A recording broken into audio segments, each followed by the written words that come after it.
obviously music's a profound thing for everybody, but you know, Yeah. listening to your interviews, I feel like you've got a really special relationship with it because I heard you saying that you hear music in like in other senses and what you see in other people and what Mm, you hear from them, and you see color when you listen to music. Do you have synesthesia? Is that yeah. what you were describing? You Yeah. didn't say it in the interview, but I kind of gathered Yeah. that was it. Yeah. Now, what has that done to inform your experience of the world, and like has there been any drawbacks to having that experience with music? Um, honestly, it hasn't necessarily been any drawbacks from the music, but I mean, there's been some times where people was like, "Oh, this dude is a psychopath," or something like that. Like, Yeah, like when I was growing up, I didn't used to tell none of my homies about it because they would have been like, "Man, this dude weird," you know what I'm saying? But yeah, you know, what I've learned is like it's not that it's not a superpower or nothing like that. People say it's a superpower, but I don't even like to use that word. It's just something some people have, and I mean, I was talking to my buddy the other day. Like I hear he's another guy that has synesthesia, but we hear music all day, every day because of looking at stuff. Like I can look at the carpet and I hear a note or a chord or something, like it's even if I turn off the radio. So instead of trying to fight it, I just use that, I just go with it, and I use it to write music. I use it in the middle of playing if I'm on a gig or a session or whatever. Just let it be what it is, and and just yeah, have fun.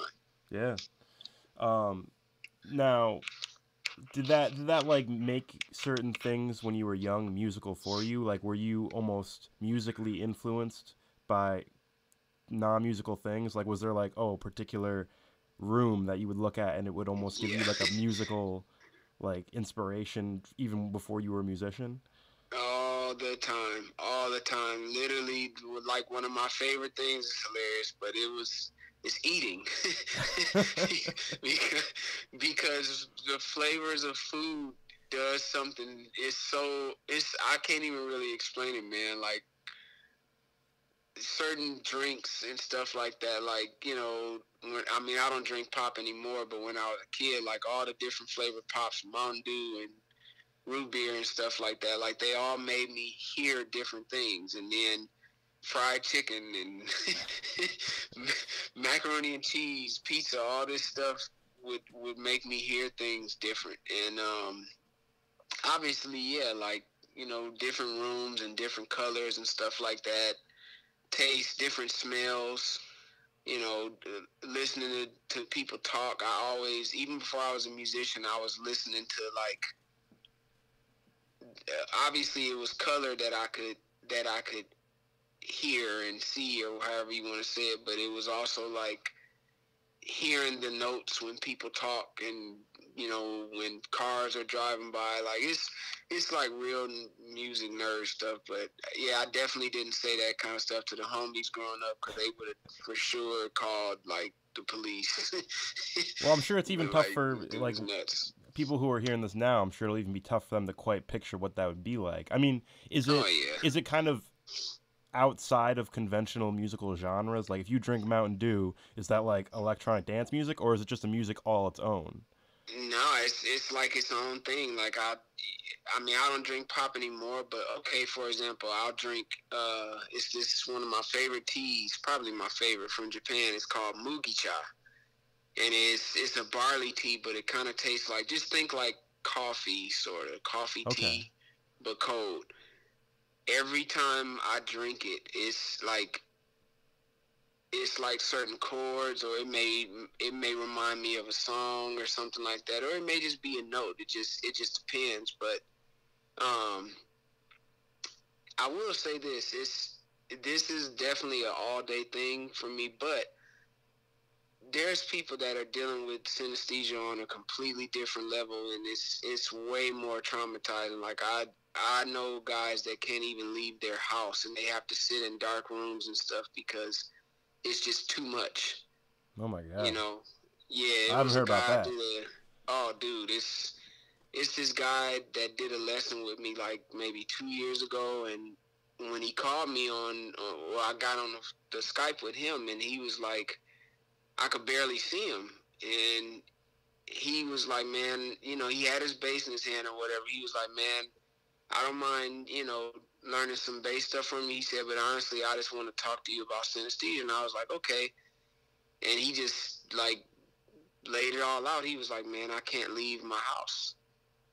And he said, like, even on gloomy days, he said, it just to go outside and see grass and cars and hear birds chirping, and he said it's like voices. And I was like, oh man, like I felt terrible, because for me, I won't say that I can shut it off, but I kind of can, where it just doesn't bother me, you know what I'm saying? Yeah.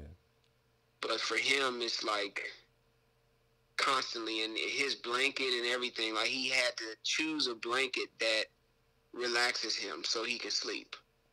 It's crazy. Yeah. It's literally like it's such an amazing thing, but it's so like wow at the same time, Yeah, I've never heard of it that intense. I didn't realize it could be that Oh, detrimental. oh man. But I mean, it's a crazy world out there. It's not. I guess it's not surprising to hear something like that. I mean, Yeah, I feel I for mean, anyone who's crippled by something like that. I mean, dude, you never know, man. A kid at NAM show came with me last year. His father wrote me and was like, if you don't mind, I would like you to meet my son. He has synesthesia, and we're planning on coming to NAM show. So he brought him to NAM show, and I'm standing at the MTD booth, and the guy came over and said, hey, I don't know if you remember me, blah, blah, blah. This is my son. Young dude. He was like maybe 16 years old. And he had like really crazy synesthesia. And as I started talking to him, I was like, how do you feel right now? And he was like, I'm shaking. And I was looking at him like he looked like he seen a ghost or something. And I was like, is it because of all the noise? And he said, yeah.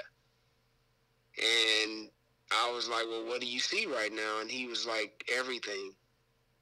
And I was like, I understand, I get it. And he just, it's all, I won't say he wanted to cry, but he literally was like on edge. And I told him, I said, man, listen, you gotta just breathe. And the way you win is if you stop trying to fight it and stop trying to like, as if it's like a curse or something. I said, just let it do what it does. And so he just kind of stood there, and we kept talking, and then he was finally like, man, I'm actually feeling better. Like, it's not that bad. I said, no, it's not that bad.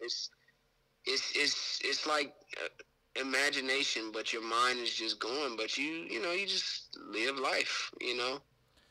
when you were And young and you yeah. didn't feel like you could really mention it to as many people, did it feel like that sometimes? Because I imagine for him, it helps Nope. to be able to talk to someone about it. You know.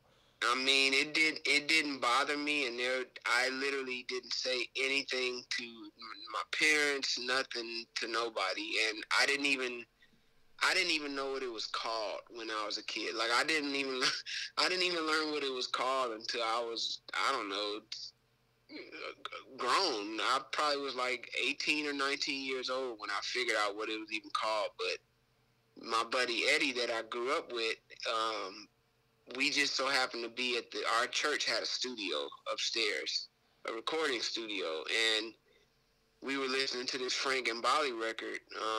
It's a song called "Leave the Ozone Alone" off of the Thunder from Down Under record, and I kid you not, we was just sitting there listening to it, one of our favorite songs, and Eddie burst out and he said, "Man, that chord is such a pretty orange," and I literally jumped up and was like, "What?" And he was like, oh, I just said it's a real pretty orange, and this one is like a green. And I was like, wait a minute, you see colors? And he was like, yeah. And I was like, man, I know you since I was like 5 years old, and we never, not one time, talked about it. Never. Wow. Never talked about it. But when mine and even his, it's not like the other guy or even the young dude I met at NAM show. It's not where it's like, oh my gosh, I can't breathe. It's just like, it's all right. I see this, and I smell this and it sounds like this, blah blah blah. Live life. Yeah. You know.